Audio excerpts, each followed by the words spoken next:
Hello everyone, welcome to bunks to brain. Myself Ketan. और आज हम पढ़ेंगे वेव ऑप्टिक्स की सेकंड पार्ट जो कि है डिफ्रैक्शन। तो अब डिफ्रैक्शन होता क्या है? तो जैसे एकदम आसान शब्दों में समझे कि अगर जैसे कोई वेव है, कोई भी वेव, चाहे वो लाइट वेव हो, चाहे वो लाइक ये वेव्स ऑफ वाटर हो, चाहे वो साउंड वेव हो, तो कोई भी वेव अगर वो कोई ऑब्स्टिकल से टकराती है, ठीक है, कोई ऑब्स्टिकल से वो टकराई, और फिर उसके बाद ऑब्स्टिकल से टकराने के बाद वो कोई स्क्रीन या फिर कोई भी मिरर या लेंस पे एक पैटर्न बनाती है। तो और वो जो ये जो बेंडिंग होती है लाइट की, ठीक है, तो ये जो बेंडिंग ऑफ लाइट होती है, इसी को हम यहाँ पे डिफ्रैक्शन कहते हैं। और ये डिफ्रैक्शन की रिजल्ट क्या होती है, मतलब ये इंटरफेरेंस और डिफ्रैक्शन में डिफरेंस क्या है? तो अब देखिए, जैसे इंटरफेरेंस में क्या होता था, इंटरफेरेंस में जैसे जैसे हमारे यहाँ पे दो source, two different wave fronts और दो सोर्स रहती थी। तो अब जैसे हमारी दो पैटर्न बनी, अगर हमने दो स्टोन रिवर में फेंका तो दो उसकी दो ऐसी लाइक बनेगी पैटर्न, ऐसे ऐसे ऐसे। तो ऐसी बनी, और यहाँ पे भी एक, दो, तीन, चार। तो यहाँ पे जो वेव्स होती है, ठीक है, तो वेव्स को जब ऐड ऐड करते हैं तो उसी को सुपर पोजिशन कहते हैं, ठीक है। वेव्स की ऐड होनी मतलब वेव्स की ये जो ये क्या कहते हैं, फ्रिंजेस है, ठीक है। तो इसको जब ऐड होती है तो इसको सुपर पोजिशन कहते हैं। तो और अगर जब ये पॉजिटिवली ऐड होती है तो इसे क्या कहते हैं, कंस्ट्रक्टिव इंटरफेरेंस। और अगर और डिस्ट्रक्टिव इंटरफेरेंस होती है इसमें। और टू कोहेरेंट सोर्सेस वही होती है जो अभी हमने दिखाया कि फेज सेम हो। तो यहाँ पे आप देख सकते हैं कि यहाँ पे इनकी फेज सेम है, ठीक है। तो इस कारण ये क्या हुए, कोहेरेंट सोर्सेस हो गए। इनके बीच की जो फेज होगी वो, हाँ, वो सेम होगी। तो इंटरफेरेंस में ये होता है। तो अब डिफ्रैक्शन क्या है? तो डिफ्रैक्शन में जैसे अभी हमने देखा कि इंटरफेरेंस में दो सोर्सेस होते हैं और दो वेव फ्रंट होती है, टू डिफरेंट वेव फ्रंट। इसमें क्या होती है, एक ही सेम वेव फ्रंट होती है, ठीक है। सेम वेव फ्रंट हुई, और वही सेम वेव फ्रंट के अलग अलग पार्ट से जो आई वेव्स होती है, ठीक है, मतलब एक ही वेव फ्रंट्स के अलग अलग पार्ट से वेव मिलती है जो एक स्लिट से निकल कर एक वेव फ्रंट हुई, उसको हमने एक स्लिट से पास किया और इसके डिफरेंट वेव्स निकले। और ये जो डिफरेंट वेव्स हुई वो हम एक स्क्रीन पे ऑब्टेन करते हैं, ठीक है। और वो स्क्रीन पे जो इसकी पैटर्न आती है तो उसे ही हम मतलब हाँ, वो जो पैटर्न आई वो डिफ्रैक्शन की वजह से आती है। तो डिफ्रैक्शन में यही होता है, ठीक है। इसको हम एक पॉइंट तो आप ये इसको रट लेना कि ये डिफरेंस ऑफ पॉइंट ये होती है, interference is result of superposition of secondary waves starting from two different wave fronts, ठीक है। Superposition of secondary waves starting from two ये डिफरेंट वेव फ्रंट्स, ये मेन पॉइंट है, ठीक है। और इसमें क्या है, of the same wave front, ठीक है। और फिर अब जैसे आप लोग को ये तो पता ही होगा कि सेकेंडरी वेव्स क्या होती है।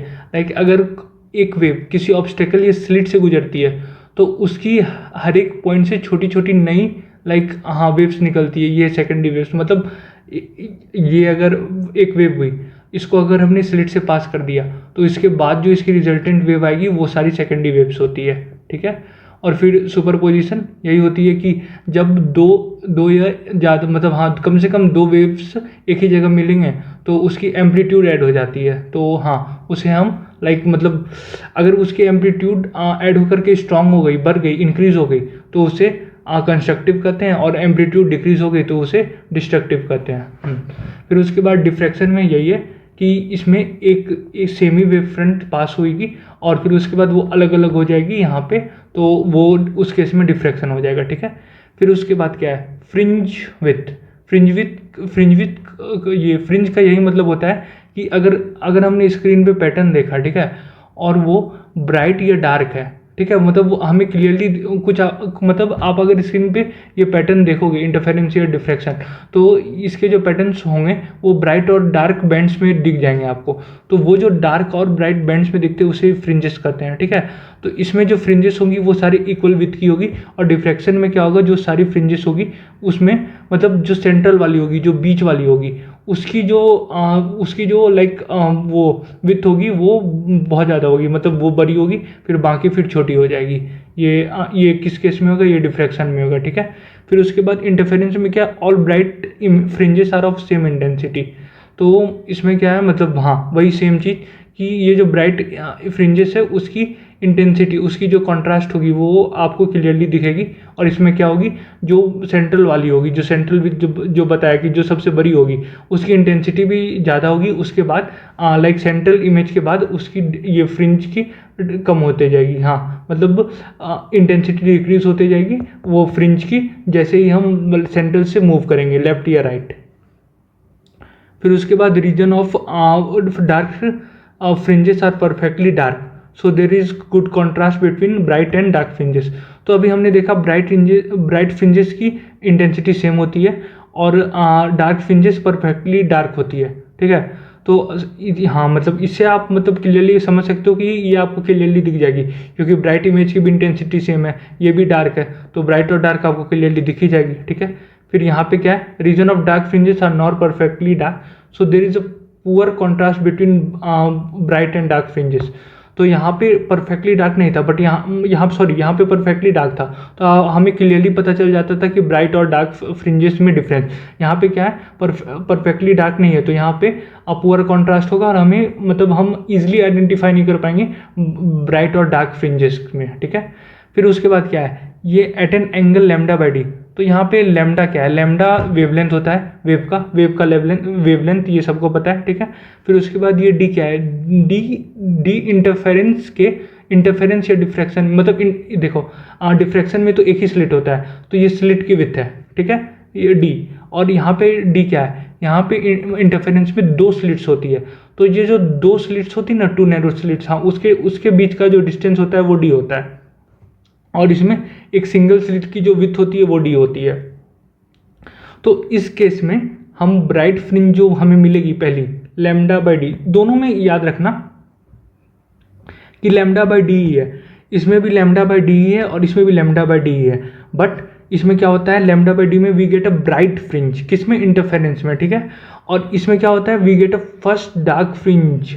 ठीक है, इसमें ब्राइट फ्रिंज मिलती है हमें लैम्डा बाई डी पे, और इसे at an angle of lambda by D हमें डार्क फ्रिंज मिलती है। तो वही चीज़ जो मैंने बताया वही इसे डेफिनेशन के वे में लिखी है, आप अपने वर्ड्स में भी इजी लिख सकते हो।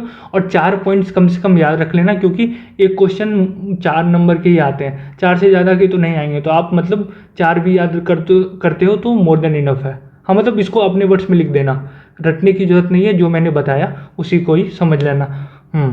ठीक है, ये हमारी इंटरफेरेंस और डिफ्रैक्शन की बेसिक डिफरेंस होगी, और आपको डिफ्रैक्शन की बेसिक आइडिया भी होगी। ठीक है, अब फिर इसमें ये होता है कि मतलब मैं थोड़ी बता देता हूँ कि इंटरफेरेंस में 2 सोर्स चाहिए होते हैं, जैसे 2 स्लिट्स। ठीक है, और दोनों कोहेरेंट होने चाहिए, सबसे इंपॉर्टेंट बात, दोनों सोर्स जो होने चाहिए वो कोहेरेंट होने चाहिए, कोहेरेंट सोर्सेज जिनकी फेज सेम हो। ठीक है, और इसमें हाँ ज़रूरी नहीं है। फिर उसके बाद इसमें जो पैटर्न बनती है, ठीक है, इसमें पैटर्न बनता है क्योंकि 2 सोर्स से जो आई वेव्स की डिस्टेंस अलग होती है। ठीक है, पाथ डिफरेंस, ये जो डी है। ठीक, और इसमें पैटर्न बनता है क्योंकि एक स्लिट्स के अलग अलग पार्ट वाली वेव्स की डिस्टेंस अलग होती है। मतलब इसमें एक ही जो स्लिट होगी उसके अलग अलग पार्ट से जो मतलब ये वेव्स निकलेगी, वही हमारी यहाँ पे पैटर्न बनाएगी डिफ्रैक्शन के केस में। तो यही थी हमारी ये बेसिक डिफरेंस इंटरफेरेंस और डिफ्रैक्शन की। तो अब हम बात करते हैं डिफ्रैक्शन में डिफरेंट टाइप ऑफ डिफ्रैक्शन। तो अब सबसे पहले तो लाइक यहाँ पे 2 टाइप की डिफ्रैक्शन होती है, फ्रेंजल और फ्रॉनहोफर। ठीक है, तो अब सबसे पहले यहाँ पे ये देखिए फ्रेंजल डिफ्रैक्शन में क्या होगा। सबसे पहले आप यहाँ पे देख सकते हो सोर्स और स्क्रीन आपको दोनों यहाँ पे दिख रहे हैं। ठीक है, तो सोर्स और स्क्रीन दोनों आपको यहाँ पे दिख रहे हैं, मतलब इनकी डिस्टेंस कितनी है, फाइनाइट है। ठीक है, और यहाँ पे आप देख रहे हैं, यहाँ पे डिस्टेंट सोर्स, यहाँ पे डिस्टेंट स्क्रीन, यहाँ पे टी होगा, सी नहीं होगा, from distant source from distant screen. तो ये जो आपको दिख रही है इसका मतलब क्या है, डिस्टेंट सोर्स डिस्टेंट स्क्रीन, मतलब इन दोनों की सोर्स और जो स्क्रीन की सोर्स और स्क्रीन की जो डिफरेंस है, डिस्टेंस डिफरेंस है, वो इनफाइनाइट है। ठीक है, वो इनफाइनाइट है, तो इसका मतलब यही है। समझे कि यहाँ पे जो सोर्स और स्क्रीन की डिफरेंस है वो कुछ वैल्यू होगी, वो मतलब फाइनाइट है और यहाँ पे इनफाइनाइट है। तो पहली पॉइंट ऑफ डिफरेंस आपको यही मिल जाएगी कि लाइक ये इन दोनों की जो डिफरेंस होगी, मतलब सोर्स और screen both are at finite distance from the diffracting elements. और फिर उसके बाद the distance of the source and screen from the diffracting elements is effectively infinite, और यहाँ पे डिफ्रैक्टिंग अपर्चर या फिर डिफ्रैक्टिंग एलिमेंट ये है, ठीक है। तो इनसे जो हमारी डिस्टेंस होगी सोर्स और स्क्रीन की, वो लाइक फाइनाइट होगी फ्रेंजल के केस में, और फ्रॉनहोफर के केस में इनफाइनाइट होगी। ये हमारी रही पहली पॉइंट, ठीक है। दूसरी पॉइंट क्या, wave fronts are divergent either spherical और सिलेंड्रिकल, ठीक है। तो अब इसका मतलब क्या है, आप यहाँ पे देखो, यहाँ पे जो पैटर्न बन रही है, ठीक है, वो स्क्रीन पे आ रही है और आपको यहाँ पे दिख सकती है। तो इस कारण ये इसकी कोई पर्टिकुलर शेप होगी, या तो सिलेंड्रिकल होगी या तो स्पेरिकल होगी। बट इस केस में आप क्या देख सकते हो कि ये एकदम पैरेलली जाएगी इनफाइनाइट डिस्टेंस तक। तो ये आपको मतलब इसकी कोई पैटर्न आपको दिखेगी नहीं, बल्कि ये आपको स्ट्रेट लाइन में एक प्लेन में आते हुए दिखेगी, ठीक है। तो ये जो प्लेन में आते हुए दिखेगी, तो इस केस में फ्रॉनहोफर केस में क्या होगा, ये प्लेन में आते हुए दिखेगी, इसकी जो रेज होगी, इसकी जो वेव्स होगी, और इस केस में क्या होगा, इसकी जो वेव्स होगी वो एक मतलब सिलेंड्रिकल, ये स्पेरिकल शेप में आई होगी। तो दूसरी पॉइंट ये है आसानी से, the wave fronts are divergent. ये जो वेव फ्रंट्स आ रही है वो क्या है, डाइवर्जेंट है। और यहाँ जो the wave front incident on the aperture is plane which is realised by using a collimating lens. ये कॉलीमेटिक सबको पता है कि एकदम एग्जैक्टली पैरेलल, ठीक है। ये जो लेंस है ये मतलब हाँ पैरेलल है, ठीक है। तो जब यहाँ से जब पास हो रही है पैरेलल लेंस से, तो यहाँ पे एग्जैक्ट आपको दिखेगी लाइक इसकी जो मतलब मैं वेव फ्रंट जो होगी, इसकी जो वेव फ्रंट होगी वो प्लेन में आ रही है। यही इसकी मीनिंग है, ठीक है। दो हुआ। फिर distance are important in this class of diffraction, वही जो मैंने बताया, इनफाइनाइट डिस्टेंस और फाइनाइट डिस्टेंस। फ्रेंजल में फाइनाइट, फ्रॉनहोफर में इनफाइनाइट, ठीक है। नो मिरर और lens is use for observation. तो इसका मतलब क्या, हमें मिरर और लेंस क्यों नहीं चाहिए इस केस में, क्योंकि यहाँ पे ऑलरेडी स्क्रीन है, यहाँ पे स्क्रीन है ही, तो हमें ना तो मिरर चाहिए ना तो लेंस चाहिए इसको दिखाने के लिए। बट इस केस में, फ्रॉनहोफर के केस में, आप देख सकते हैं like diffracted light is collected by lens in a telescope.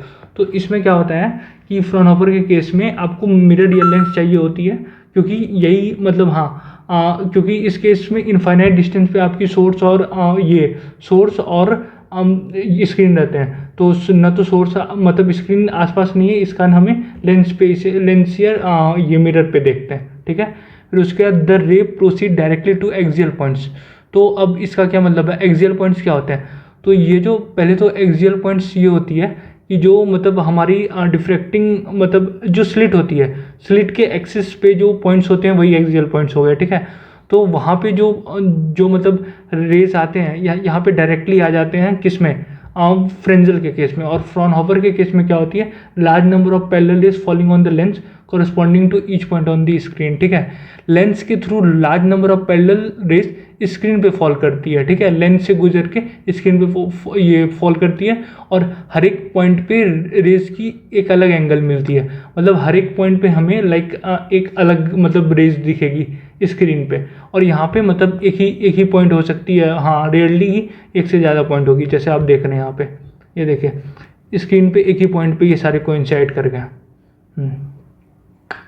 फिर उसके बाद the effect of several diffracted element is not considerable. अब इसका क्या मतलब है, अगर मल्टीपल डिफ्रैक्टिंग एलिमेंट्स हैं तो उनका इफेक्ट ज़्यादा नहीं होगा। मतलब इसमें एक ही मतलब जो एक एलिमेंट होगी डिफ्रैक्टिंग एलिमेंट, उसका इफेक्ट सबसे ज़्यादा होगा, फिर बाकी का कम ज़्यादा होगा, ठीक है। लेकिन एक का ही मैक्सिमम होगा और बाकी का मतलब बाकी का कम होगा, और उसको ऐड नहीं करते। बट इसमें क्या करते हैं, फ्रॉनहोफर में हम क्या करते हैं कि जो सारे डिफ्रैक्टेड एलिमेंट्स होते हैं उनको उनके सारे इफेक्ट को ऐड करते हैं साथ में, किसमें, फ्रॉनहोफर के केस में, ठीक है। और इसमें ऐड नहीं करते हैं, वो कंसिडरेबल नहीं होता है। तो अब the observe pattern is a projection of the diffracting device modified by diffracting effects and the geometry of the source. तो इसका मतलब क्या है कि जो पैटर्न बनता है वो डिफ्रैक्टिंग डिवाइस और सोर्स की ज्योमेट्री पे डिपेंड करता है। ये देखिए इसमें जो पैटर्न बनेगा वो डिफ्रैक्टिंग डिवाइस और जो मतलब सोर्स जिससे हमारी वेव्स आ रही है, वेव फ्रंट निकल रही है, उसकी ज्योमेट्री पे डिपेंड करेगा। किस केस में, फ्रेंजल के केस में। फ्रॉनहोफर के केस में क्या होगा, मतलब ये जो पैटर्न होगा वो इमेज होगी सोर्स की, ठीक है। जो सोर्स हमारी वेव फ्रंट निकाल रहा है उसी की इमेज होगी, और उसको मॉडिफाई कौन कर रहा होगा, डिफ्रैक्टिंग डिवाइस। जो यहाँ पे डिफ्रैक्टिंग अपर्चर होगी, जो डिफ्रैक्टिंग डिवाइस होगी यहाँ पे, उसको मॉडिफाई कर रहा होगा किस केस में, फ्रॉनहोफर के केस में। तो इतने पॉइंट्स तो आई गेस काफ़ी होंगे, मतलब आप 4 या 5 भी लिख दो और उसके साथ ये डायग्राम बना दो तो ये मोर देन इनफ होगा।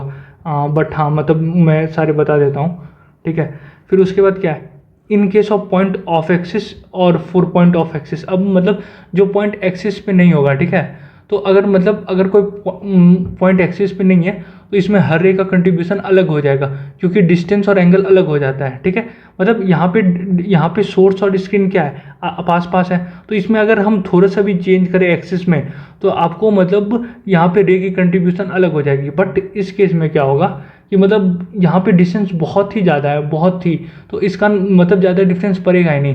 यहाँ पे मतलब लेंस की वजह से रेज पैरेलल ही रहेगा, तो हर जोन का एम्पलीट्यूड कंट्रीब्यूशन इसमें सेम होगा, ठीक है। यहाँ पे ये मतलब जो भी जोन इसमें बनेगी सबका एम्पलीट्यूड कंट्रीब्यूशन सेम रहेगा, इसमें अलग अलग हो जाएगी, क्यों, क्योंकि जोन डिफरेंट हो जाएगा, ठीक है। फिर उसके बाद the centre of diffraction pattern में भी ब्राइट और dark depending on the number of Fresnel zones, ठीक है। तो अब मतलब ये फ्रेंजल जोन्स क्या होता है, तो सेंटर पे जो पैटर्न बनता है, ठीक है, तो वो ब्राइट या डार्क दोनों हो सकता है, ठीक। तो ये डिपेंड करता है फ्रेंजल जोन्स कितना है, ठीक है। फिर उसके बाद सेंटर इस केस में मतलब ये फ्रेंजल के केस में क्या होगा, वो फ्रेंजल जोन पे डिपेंड करेगा, और इस केस में क्या होगा, ये हमेशा ब्राइट रहेगा irrespective of the phalangeal zone, ठीक है। और लास्ट पॉइंट हमारी ये है, इसमें मैथमेटिकल एनालिसिस कॉम्प्लिकेटेड और ओनली अप्रॉक्सीमेटेड। इसमें हम एग्जैक्ट वैल्यूज़ नहीं निकाल सकते हैं, इसमें फ्रेंजल के केस में और फ्रॉनहोफर के केस में हमारी एग्जैक्ट वैल्यूज़ आ जाती है। तो हमारी बेसिकली यही डिफरेंस होती है फ्रेंजल और फ्रॉनहोफर में, ठीक है। तो आप यहाँ से स्टार्ट करते हैं, लाइक सोर्स हुई, सोर्स और स्क्रीन आपकी फाइनाइट डिस्टेंस पे रहेगी, आप यहाँ पे एक डिफ्रैक्टिंग एपर्चर बना दीजिए, ठीक है। फिर उसके बाद एक कोई भी पॉइंट ले लीजिए यहाँ पे, और इस पॉइंट को मैच कर दीजिए, ठीक है। वो इस केस में तो डायरेक्ट मैच हो जाएगी, इस केस में इस स्लिट से पास होके, फिर इस केस में यहाँ से, इस केस में यहाँ से, और इस केस में पैरेलल हो जाएगी सारे, यहाँ से पास होकर के पैरेलल, यहाँ से पास होकर के, मतलब ये और ये सारे एक प्लेन में पैरेलल होने चाहिए। तो यही है हमारी। और अगर आप 4 पॉइंट्स भी लिखते हैं इसमें इतने सारे में, जो बहुत आसान है, मैंने सब समझा दिए हैं, तो ये बहुत सारे पॉइंट्स तो सिर्फ इमेज से आ जाएंगे। आपको यहाँ पे दिख रहा है सोर्स और स्क्रीन के बीच में डिफरेंस फाइनाइट है, यहाँ पे आपको दिख रहा है ये डिस्टेंस इनफाइनाइट है। फिर उसके बाद यहाँ पे आपको दिख रहा है कि ये एपर्चर की एक्सिस पे डिपेंड कर रहा है, यहाँ पे डिपेंड नहीं कर रहा है। और फिर हाँ, मतलब ऐसे बहुत सारे पॉइंट आपको यहीं से मिल जाएंगे। तो ये फिगर आप ये डायग्राम आप पक्का बना सकते हो एग्जाम्स में, अगर इसकी डिफरेंस पूछती है तो चलिए देखते हैं एक सिंगल स्लिट पे फ्रॉनहोफर्स डिफ्रैक्शन होती कैसे है, ठीक है।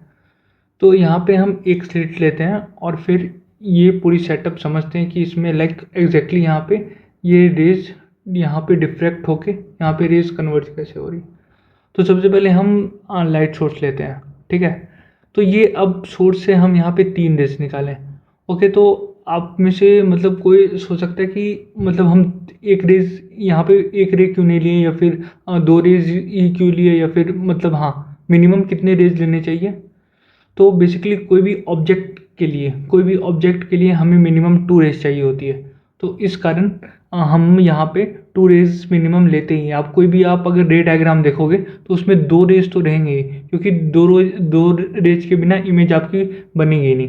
तो यहाँ पे 1, 2 और 3 रेज है, ठीक है। तो यहाँ पे आप देख सकते हैं 3 रेज है यहाँ पे, ये वाले और ये वाले, ठीक है। तो इसको ये 3 रेज को मतलब ये 3 रेज को हमें नैरो स्लिट से पास कराना होता है, ठीक है, या ये वाले स्लिट से, ठीक है। और फिर ये जो नॉर्मली लाइट होती है कि हर एक डायरेक्शन में होती है, मतलब एकदम यहाँ ऐसा थोड़ी कि यहाँ पे दिखेगी आपको, यहाँ पे दिखेगी, यहाँ पे दिखेगी, बाकी आपको अंधेरा दिखेगा, नहीं, लाइट पूरी रहती है। बट हाँ, हम अपने इमेज क्रिएशन के लिए, रे डायग्राम के लिए मिनिमम 2 लेते हैं, और यहाँ पे हमने 3 लाइक यहाँ 3 रेज लिए हैं, ठीक है। फिर उसके बाद हम इसे पहली लेंस से पास करते हैं जो कि L1 है, और इसे कॉलीमेटिंग लेंस कहते हैं, ठीक है। ये और कॉलीमेटिक लेंस में क्या होता है कि ये जो मतलब जब रेज इससे गुजरती है, ठीक है, डाइवर्जिंग रेज, ठीक है, जब इससे गुजरती है तो ये लेंस जो है इनको पैरेलल बना देगा, ठीक है। आप इनसे कोई भी कोई भी रेज भेजो कॉलीमेटिंग लेंस से, ये उनको पैरेलल बना देगा। ये तो पैरेलल आ ही रहा था, तो ये पैरेलल हुआ, फिर उसके बाद ये भी पैरेलल हो गया, ये भी पैरेलल हो गया, ठीक है। फिर उसके बाद हाँ, और मतलब ये ऐसा हम करते क्यों हैं, क्योंकि फ्राउनहोफर डिफ्रैक्शन में हमें प्लेन वेव फ्रंट चाहिए। तो ये आप देख सकते हैं कि जैसे ही पैरेलल हुआ तो हम ये प्लेन पे आ गए, ठीक है, ये प्लेन पे आ गई, तो इस कारण ये प्लेन वेव फ्रंट में हो गई। और फिर इससे हमें हाँ, जब हम इनकी इंटेंसिटी कैलकुलेट करेंगे तो उसमें भी हमें आसानी होगी, ठीक। फिर उसके बाद ये जब हमने L1 लेंस से पास किया, तो फिर उसके बाद इसको ये हम इसे स्लिट से पास करते हैं, ठीक है। इस स्लिट को हम सी कर रहे हैं, ठीक है, इस स्लिट से पास कर रहे हैं। अब ये पैरेलल रेज एक सिंगल स्लिट पे आती है, ठीक है, ये जो स्लिट है इस पे आती है, 3 रेज है, तीनों इस पे आती है, ठीक। फिर उसके बाद इस स्लिट की विड्थ ए है, यहाँ पे आप देख सकते हैं ए, ठीक है, ए है इसकी विड्थ, ठीक। जब ये प्लेन वेव फ्रंट, ये जो तीनों है, ये तीनों वेव फ्रंट हो गए, प्लेन वेव फ्रंट स्लिट से गुजरता है, तो स्लिट का हर एक छोटा पॉइंट एक नया सोर्स बन जाता है, ठीक है। तो यहाँ से मतलब ये पॉइंट और ये पॉइंट, ये तीनों अब एक सोर्स बन गए खुद में ही। और हर एक पॉइंट से अब सेकेंडरी वेव निकलती है, 2 वेव निकलती है, ठीक है। एक तो जो जा रही थी ऊपर से एक और वेव निकलेगी, जो मतलब ये जो एक सोर्स से निकलती है, ठीक है। फिर उसके बाद यहाँ मतलब स्लिट में ही अब जो मेन जो हमारा डिफ्रैक्शन होता है वो स्लिट के थ्रू ही होता है। तो स्लिट में हमारा डिफ्रैक्शन हुआ, ठीक है, तो वो एक डायरेक्शन में पैरेलल होती है जब यहाँ पे आती है, ठीक है। लेकिन जब स्लिट से निकलती ही तो हर एक पॉइंट पे सेकेंडरी वेव्स आ जाते हैं, ठीक है। और फिर मतलब हर एक पॉइंट का एक छोटा सा बल्ब बन जाता है कि आपको ये पूरी पूरी एरिया में आपको लाइट देगा, ठीक है। फिर उसके बाद ये वेव्स हर डायरेक्शन में फैल जाती है। और मतलब अब रेज सीधे नहीं जा रही है बाकी, बल्कि आसपास एंगल, हाँ, एंगल में फैल रही है। यहाँ पे ये देखिए, ये थीटा और यहाँ पे भी एक एंगल बना रही है। और फिर मतलब स्लिट में होता क्या है, स्लिट एक मतलब वही जो हमने डिफ्रैक्शन में पढ़ा था कि डिफ्रैक्शन में होता है क्या है, जब रेज एक ऑब्स्टेकल से पास होती है तो वो फैल जाती है, वो हाँ, वो बेंड हो जाती है। तो वही स्लिट में ऑब्स्ट्रक्शन होते हैं जो इनको बेंड कर देती है, और एक्चुअली हमारी जो डिफ्रैक्शन होती है वो स्लिट में ही होती है। और ये प्रॉपर्टी एग्जैक्टली हर वेव में होती है, ठीक है। फिर उसके बाद क्या, यहाँ से जो निकली ये अब दूसरी लेंस में गई L2, और ये फोकसिंग लेंस है। ये कौन सी लेंस थी, कॉलीमेटिंग लेंस। ये सब आपको लिखना है, ये जो मैं इतनी एक्सप्लेन कर रहा हूँ ये आपको एक्सप्लेन करना है एग्जाम में कि यहाँ पे एक सोर्स है, यहाँ पे हम 3 रेज लेते हैं। पहले तो डायग्राम आपको बनाना ही है, उसके बाद ये सेम डायग्राम बनाने के बाद आपको एक्सप्लेन भी करना है कि एक सोर्स रहती है, एक कॉलीमेटिंग लेंस रहती है, एक स्लिट रहती है, और फिर इससे रेज पास होती है। फिर उसके बाद कॉलीमेटिंग लेंस में जाने के बाद रेज पैरेलल हो जाती है। फिर उसके बाद L2 में आती है। ये L2 क्या है, फोकसिंग लेंस। अब फोकसिंग लेंस में क्या होता है, ये लेंस हर एंगल पे जा रही रेस को बेंड करके एक स्पेसिफिक पॉइंट पे फोकस कर देता है, ठीक है। ये देखिए, इसको यहाँ से स्पेसिफिक पॉइंट पे, इसको यहाँ से, इसको यहाँ से, तो ये P पॉइंट पे हो गया, ठीक है। और ये L2 इस वाले पॉइंट को Q पॉइंट पे फोकस कर दिया, ये जो 3 रेज आई। तो यहाँ पे पहले 3 रेज थी, और फिर जब स्लिट से पास हुई तो एक सेकेंडरी वेव और आ गई, तो टोटल 6 वेव्स हो गए। और इन्होंने क्या किया, जो 3 रेज एक वेव एक डायरेक्शन में जा रही थी उनको P पॉइंट पे कर लिया, जो नीचे वाली डायरेक्शन में आ रही थी Q पॉइंट पे हो गया, ठीक है। और यानी मतलब स्लिट को एक सर्टेन एंगल पे निकल रही है, और तो लेंस उस एंगल की रेस को स्क्रीन पे एक पर्टिकुलर ले जाता है, ठीक है, स्क्रीन पे P और Q पॉइंट पे। अब स्क्रीन पे जो अलग अलग एंगल्स पे इंटेंसिटी का पैटर्न जो मिलता है, बीच में ब्राइट, मतलब हाँ, यहाँ पे ब्राइट मिलेगा, यहाँ पे डार्क मिलेगा, और यही पूरी डिफ्रैक्शन पैटर्न यहाँ पे PQ के फॉर्म में बनती है। तो इमेज में यही था। और ये हमारी रे डायग्राम में हम ये बनानी होगी और इसको एक्सप्लेन करना होगा, जैसे मैंने बताया था कि यहाँ से एक एक स्टेप, एक एक ऑब्जेक्ट आपको एक्सप्लेन करना होगा कि यहाँ पे हो क्या रहा है, यहाँ पे क्या हो रहा है, यहाँ पे क्या हो रहा है, और रेज कैसे जा रही है। तो ये हमारी रही Fraunhofer diffraction at a single slit की सेटअप। ये थी हमारी सेटअप। अभी इसकी कैलकुलेशन पार्ट पे मूव ऑन करेंगे। ओके, तब अब हम देखते हैं इसकी कैलकुलेशन पार्ट कि ये हम इसकी इंटेंसिटी कैसे कैलकुलेट करते हैं, ठीक है। तो हमारी एम रहेगी आई कैलकुलेट करना, ठीक है। तो अब इसमें सबसे पहले हमें ये पता है कि वेव जो होती है, वेव से जो डिस्टर्बेंस कॉज होती है, उसको इस टर्म में लिखते हैं Y naught is equal to A cos omega T, ठीक है। फिर उसके बाद जब इसको इस टर्म में लिखे तो अब बट इस केस में हम क्या करेंगे, बहुत ही छोटी विथ लेंगे और उसकी उस हिसाब से विथ अगर छोटी है तो एम्पलीट्यूड भी उतनी हो जाएगी। अगर विथ डी एक्स है तो इसकी एम्पलीट्यूड हो जाएगी ए डी एक्स, ठीक है। फिर उसके बाद इसकी फेज कितनी हो जाएगी, omega T plus two pi by lambda. अब जिसको मतलब अब सबने वेव वेव वाली चैप्टर में पढ़ा होगा कि अगर हम लिखते हैं तो ओमेगा टी प्लस के एक्स, है ना।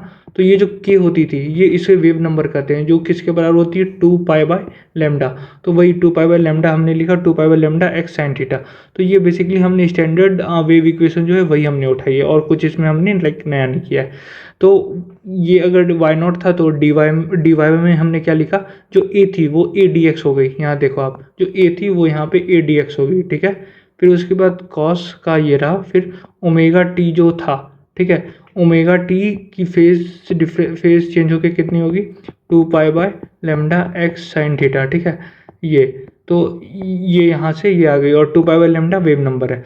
तो basically small disturbance D Y इतनी आ गई। हाँ, तो ये मतलब पहले से ही इसमें कुछ नया हमने नहीं किया, ये हमें पहले से आता था, ठीक है। अब हम लाइक इसमें अपनी इंटरवेंशन शुरू करेंगे। तो अब हम क्या कर रहे हैं, ये वाई ये मतलब हमें पता है अगर ये डी वाई है, अगर इस स्मॉल डिस्टर्बेंस, तो इसको अगर टोटल डिस्टर्बेंस कैलकुलेट करना है तो उसको इंटीग्रेट कर दो, ठीक है। तो वही किया है और यहाँ पे हमारी वो कितनी होगी, लिमिट्स कितनी होगी, टोटल ए थी, ठीक है। तो अब इसको कैसे डिवाइड कर सकते, A by two minus A by two, और ये पूरी विथ किसके बराबर हो जाएगी, ए के बराबर हो जाएगी। जो हमने देखा था कि जो हमारी स्लिट की विथ थी वो ए थी, अभी जस्ट हमने ऊपर देखा था। ये देखिए, ये जो हमारी विथ है ये किसके बराबर है, ए के बराबर है। तो वही वही हम यहाँ पे कर रहे हैं, एक एक एक के हिसाब से हम कर रहे हैं, ठीक है।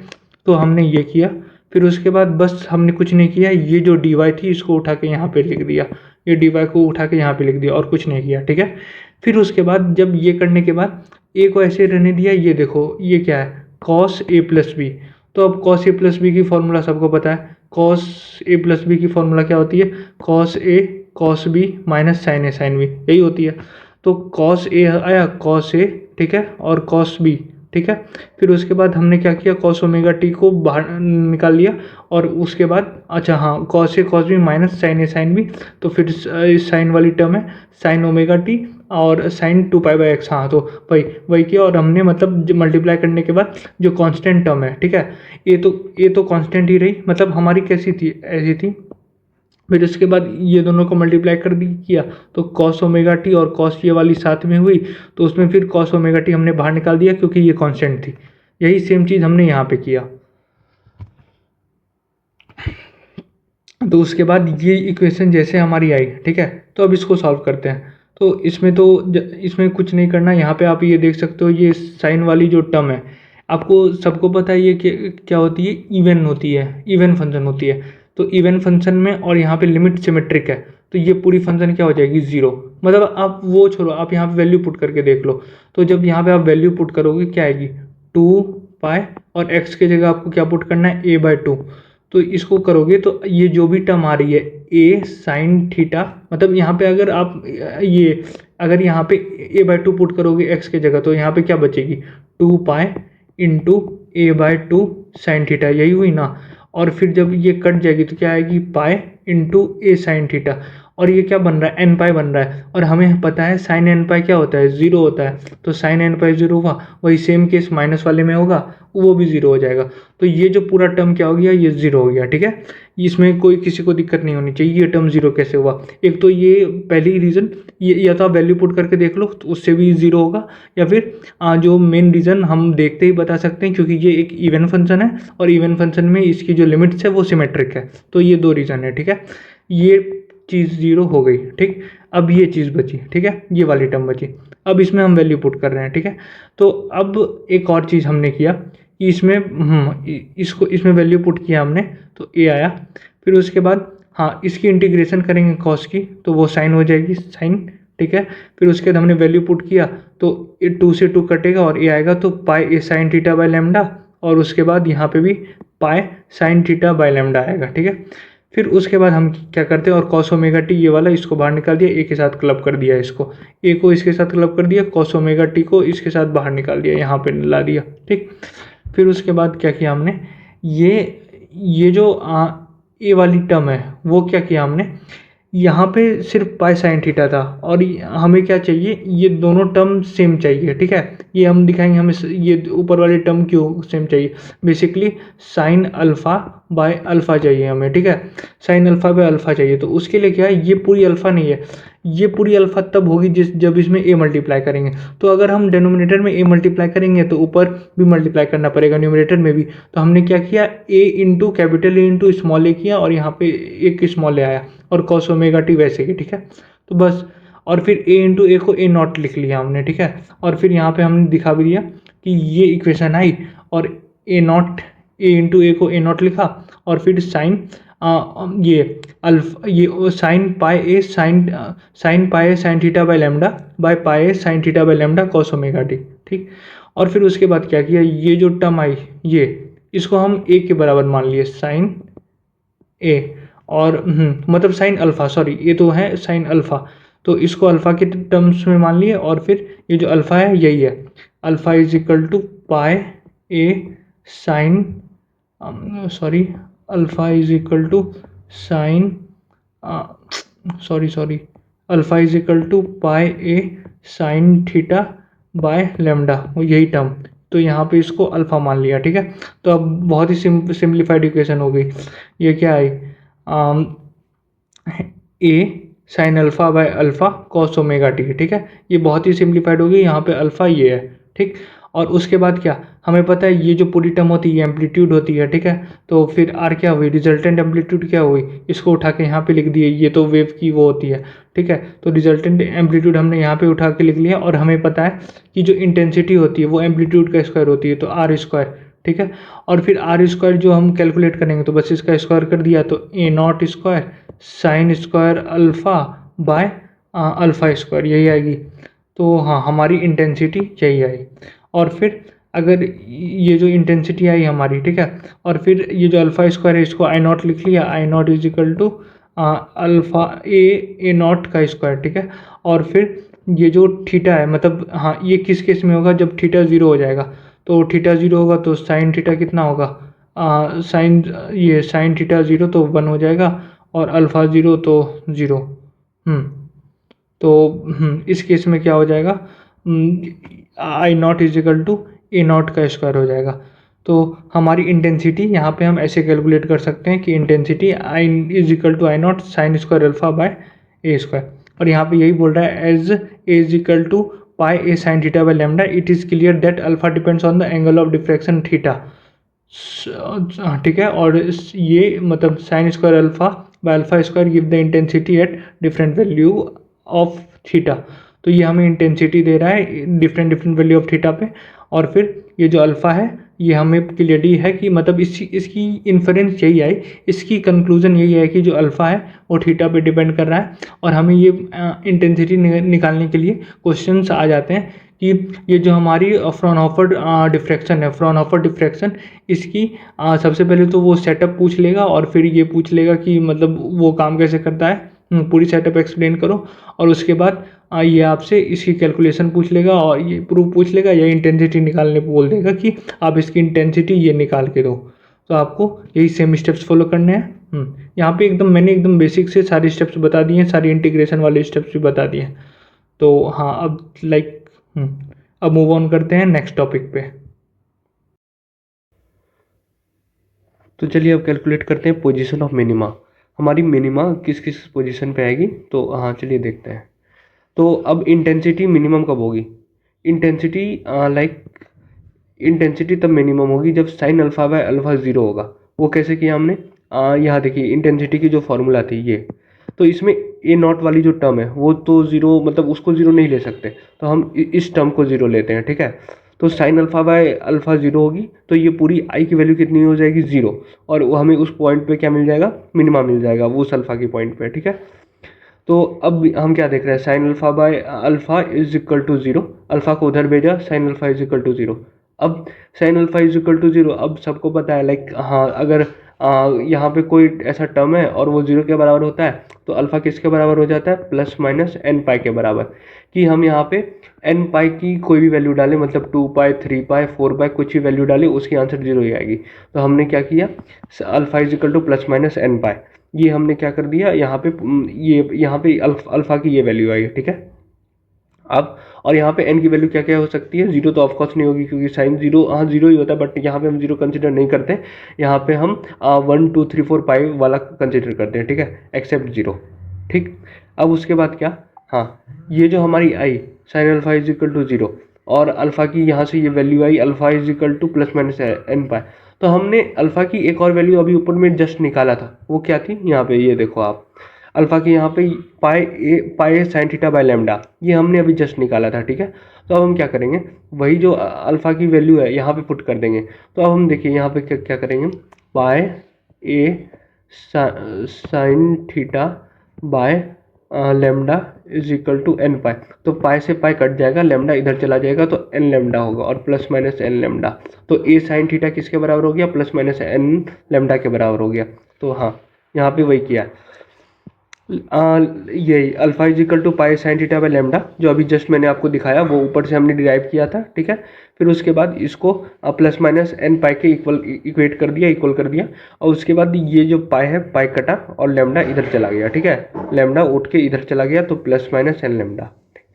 तो इस पोजीशन पे यहाँ पे जो हम n कैलकुलेट करेंगे, n इज इक्वल टू 1 पे हमें पहली मिनिमा की पोजीशन मिल जाएगी, 2 पे से दूसरी मिनिमा की पोजीशन मिल जाएगी। तो इस हिसाब से हम यहाँ पे लाइक पोजीशन ऑफ मिनिमा की ये इक्वेशन है, इससे हम पोजीशन ऑफ मिनिमा इक्वेट करते हैं, ठीक है। हाँ here n represent first, second, third etcetera minima, ठीक है। तो ऐसे हम कैलकुलेट करते हैं। अब सेकेंडरी मिनिमा की बारी, लाइक हाँ सेकेंडरी मिनिमा कैसे कैलकुलेट करते हैं, ये जो सेकेंडरी मैक्सिमा, तो ये क्या होती है, जो हमारी मैक्सिमा की पॉइंट होती है उसकी हम क्या लेते हैं, लाइक बाय 2 उसकी मिड पॉइंट निकाल लेते हैं, तो हमारी लाइक वो आ जाती है, मैक्सिमा की पॉइंट हम m से कंसिडर कर रहे हैं, m पाए, ठीक है। अगर एक पॉइंट m पाए पे है, तो दूसरी पॉइंट कहाँ पे होगी, वो होगी m प्लस 1 पाए पे, ठीक है। ये समझ में आया कि एक पॉइंट m पाए पे है, दूसरी पॉइंट कहाँ पे होगी, m प्लस 1 पाए पे। अब हम क्या करेंगे, इसकी मिड पॉइंट लेनी है, तो ये दिखाता हूँ मैं। तो इसकी होगी m pi plus m plus 1 bracket में पाई बाय 2, इसको जब सॉल्व करेंगे तो क्या आएगा, m प्लस 1 बाय 2 और पाई, ठीक है, ये आएगा। तो अब इसमें हम क्या करेंगे, ये जो n की जो वैल्यू थी, n यहाँ पे n में क्या पुट कर देंगे, m प्लस 1 बाय 2, और वो m प्लस 1 बाय 2 कहाँ से है, समझ में आया, वही जो मैंने अभी बताया कि m प्लस 1 बाय 2, हाँ ठीक है। तो अब ये देखिए, हाँ the direction of m in secondary minima maxima is given by a sine theta plus minus m plus 1 by 2 lambda, ठीक है।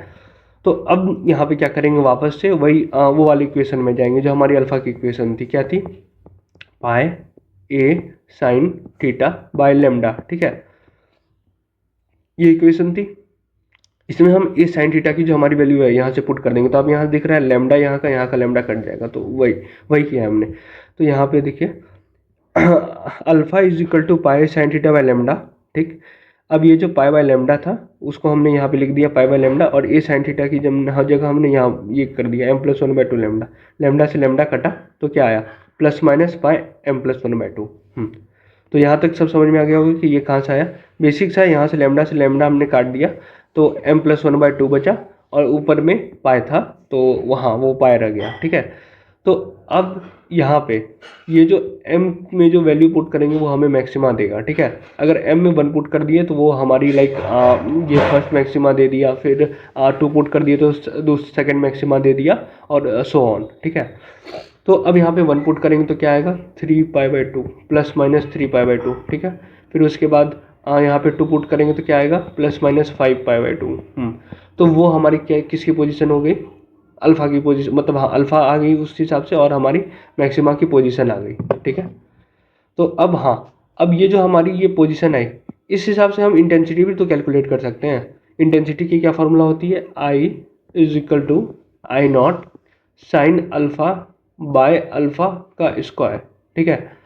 तो आई नॉट को हम कांस्टेंट मान लेते हैं, और साइन अल्फा क्या होगी, साइन अल्फा का अगर हम इस पहले केस में कैलकुलेट करना चाहें तो पहले केस में आई नॉट साइन अल्फा क्या थी, sine plus minus 3 pi by 2 by 3π/2। तो इसको जब कैलकुलेट करेंगे तो ये हमारी अप्रॉक्स इसके किसके वैल्यू आएगी, I0/22। यहाँ पे ये देखिए I0 sign alpha by alpha का स्क्वायर, ठीक है। ये 3π/2, ये 3π/2, तो साइन 3π/2 -1 होता है, ठीक है। और 3π/2 ऐसे ही रहा, फिर इसको सॉल्व किया तो I0/22। तो इसी हिसाब से अगर हम सेकेंड, थर्ड और फोर्थ भी कैलकुलेट करेंगे तो एक I0/61 आ जाएगा, I0/121 आ जाएगा। और फिर हमने लास्ट में इसकी रेशियो ले लेते हैं, तो इसकी रेशियो में क्या करेंगे हम, रेशियो में बेसिकली I0/22 तो बस I0 कट जाएगा, तो क्या आ गया 1:1/22:1/61। तो बस ये मैक्सिमा और मिनिमा में तो इतना था। अब हम विथ निकालते हैं इसकी, ठीक है। तो वो हम चलिए, वो नेक्स्ट टॉपिक हमारी विथ की है, तो वो देखेंगे। यहाँ मैक्सिमा और मिनिमा में तो दिक्कत नहीं होनी चाहिए कि मिनिमा की पोजीशन कैसे निकालते हैं, ठीक है। ये आपको बेसिकली ये याद रहनी चाहिए कि ये sine theta plus minus N lambda के बराबर होती है, और एन की वैल्यू वहाँ पे 1 2 3 पुट कर सकते हैं, ठीक है। और फिर सेकेंडरी मैक्सिमा में आपको ये याद रहनी चाहिए लास्ट वाली, जो ये अल्फा इज इक्वल टू ये वाली प्लस माइनस बाय m+1/2, ये आपको याद रहनी चाहिए। ओके, तो अब चलिए बात करते हैं विथ ऑफ सेंट्रल मैक्सिमा के बारे में, ठीक है। तो हमें बेसिकली जो हमारी सेंट्रल मैक्सिमा होगी उसकी विथ निकालनी है। तो ये आप ये सेटअप देख सकते हैं। तो इस सेटअप में लाइक एग्जैक्टली ये जो विथ होगी सेंट्रल मैक्सिमा की, वो होगी क्या, हमें एग्जैक्टली निकालना क्या है। तो हमें ये जो सेंट्रल मैक्सिमा दिख रही है यहाँ से लेके यहाँ तक, तो इसकी जो विथ है वो निकालनी है। तो यहाँ से तो आपको साफ दिख रहा है ये y है, और ये यहाँ पे भी y है, तो y+y is equal to 2y। हाँ, बट हमें मतलब वहाँ बस 2y नहीं लिख देना है, हमें इसको इसके टर्म्स में निकालना होगा, ठीक है। तो width of central maxima is equal to 2y, हमें इनके टर्म्स में निकालना होगा, ठीक है। तो अब सबसे पहले यहाँ पे क्या देख रहे हैं, ये देखो, ये जो पूरी सेटअप है इसमें ये एंगल को हम थीटा मान लेते हैं, ठीक है। और ये एंगल ऑफ डिफ्रैक्शन होती है, ठीक है। ये ये एंगल ऑफ डिफ्रैक्शन होती है, ठीक। अब फिर ये इसको थीटा मान लिए, ठीक। और फिर हम क्या कर रहे हैं, हम इसकी टेन थीटा निकाल रहे हैं। तो इसकी टेन थीटा कितनी होगी, टेन थीटा क्या होती है, टेन थीटा P/B, ठीक है, P/B होती है। तो यहाँ पे P क्या है, B क्या है, ये देखो थीटा ये रही, ठीक है। तो ये हाइपोटेनियस हो जाता है, ये बेस हो जाता है, ये P हो जाता है, ठीक है, ठीक है। तो अब P/B क्या होगा, y/d। तो टेन थीटा क्या हो गया, y/d, ठीक है। टेन थीटा आपने निकाल दिया, y/d। तो ये देखो टेन थीटा। अब इसमें क्या है, ये जो स्लिट है ना, ये मतलब ये जो स्लिट है ये बहुत ही लाइक, हाँ यहाँ पे थीटा बहुत ही स्मॉल है, ये जो एंगल ऑफ डिफ्रैक्शन है बहुत ही स्मॉल है। तो हमें ये पता है जब थीटा बहुत स्मॉल होता है तो टेन थीटा किसके बराबर होता है, साइन थीटा, और वो भी किसके बराबर होता है, थीटा के बराबर में। तो हम यहाँ पे हमें कुछ नहीं चाहिए, हम टेन थीटा की तरह के जगह क्या लिख देंगे, साइन थीटा लिख देंगे। तो हमारी साइन थीटा की वैल्यू कितनी आ गई, y/d। ये एक्चुअली में टेन थीटा थी, बट हाँ हम टेन थीटा और साइन थीटा को लाइक एक दूसरे की जगह रिप्लेस कर सकते हैं। तो हमारी ये tan theta is equal to sine theta. अब फिर क्या, अब यहाँ पे ये देखो फॉर द फर्स्ट मिनिमा। अब यहाँ पे थोड़ा सा दिमाग लगाओ, ये एग्जैक्टली आया कहाँ से, ठीक है।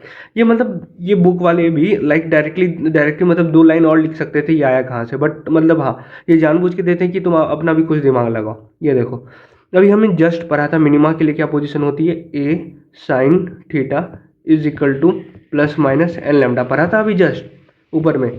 तो ये जो पढ़ा था, तो यहाँ पे हम फर्स्ट मिनिमा निकाल रहे हैं। फर्स्ट मिनिमा मतलब कि n इज इक्वल टू 1, ठीक है। तो अब क्या हो गया, a sine theta is equal to plus minus lambda हो गया। अब फिर हम क्या करेंगे, साइन थीटा में निकालना है तो लेमडा, यहाँ ये लेमडा बाय ए हो जाएगा। तो हमारी साइन थीटा कितनी आई, हमारी साइन थीटा कितनी आई, लेमडा बाय ए। और ये कहाँ से आया, फ्रॉम द फर्स्ट मिनिमा, वो जो फर्स्ट मिनिमा जो अभी जस्ट हमने निकालने सीखा था, A sine theta is equal to plus minus N lambda, ठीक है। अब हमारी साइन थीटा ये आई, ठीक है, और साइन थीटा अभी जस्ट हमने ये निकाला।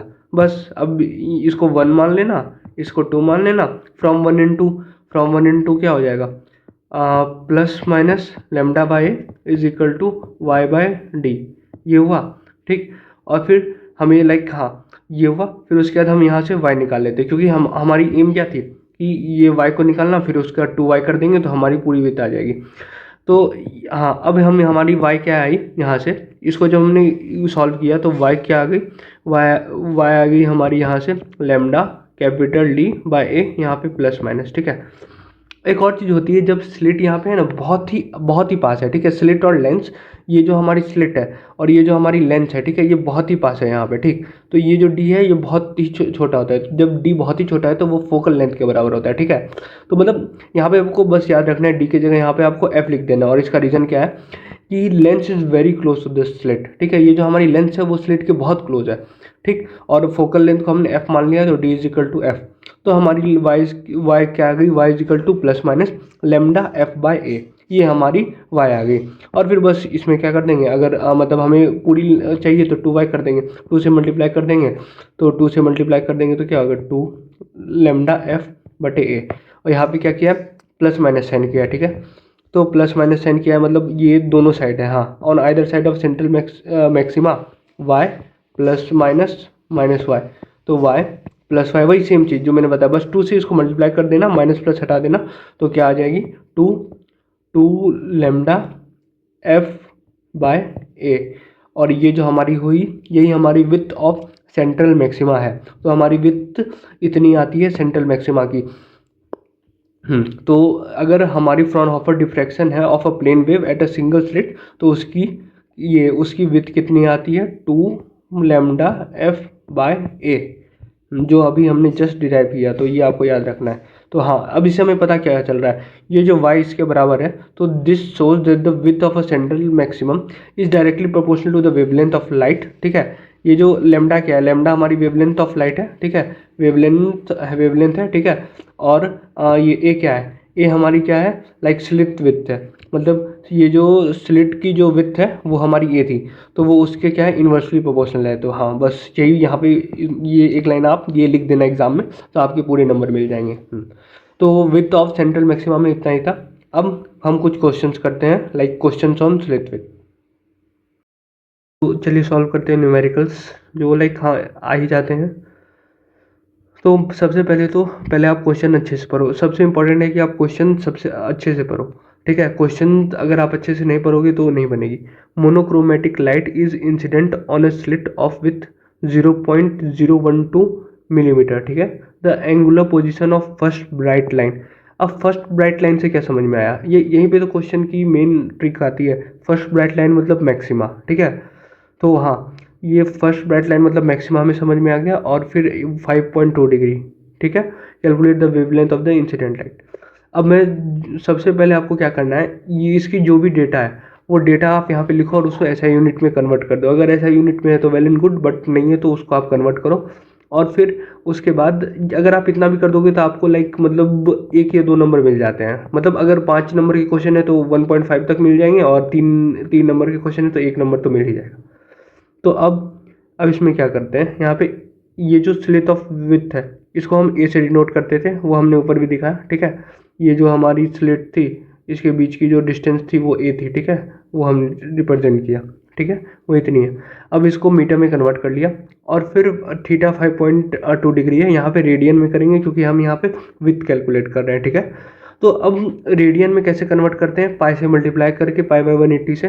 बट हाँ इसी में एक चीज़ बता देता हूँ, इससे आपको हमेशा याद रहेगा, C by pi is equal to sorry मैं लिखता हूँ C by pi is equal to D by 180।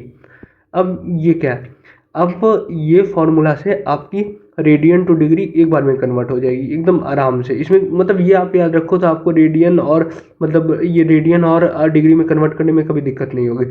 अगर यहाँ पे इस केस में क्या है, इस केस में हमारे पास डिग्री में दिया हुआ है, तो डिग्री यहाँ पे लिखो 5.2। मैं अब दिखाता हूँ 5.2 डिग्री, मैं इसको चेंज करके दिखाता हूँ। तो हमारा क्या हो जाएगा, C by pi is equal to 5.2 by 180। मैंने डी के जगह डिग्री पुट कर दिया, ठीक है। पाई को इधर भेज दो बस, तो हमारी क्या आ जाएगी 5.2 पाई बाय 180। और वही सेम चीज़ अगर हमारी सी में रहती तो सी पुट करते, 180 को उधर भेज देते, तो यही इतना ही आसान है। तो उसके बाद 5.2 बाय 180 इंटू पाई, तो ये हमारी रेडियन में आ गई, ठीक है।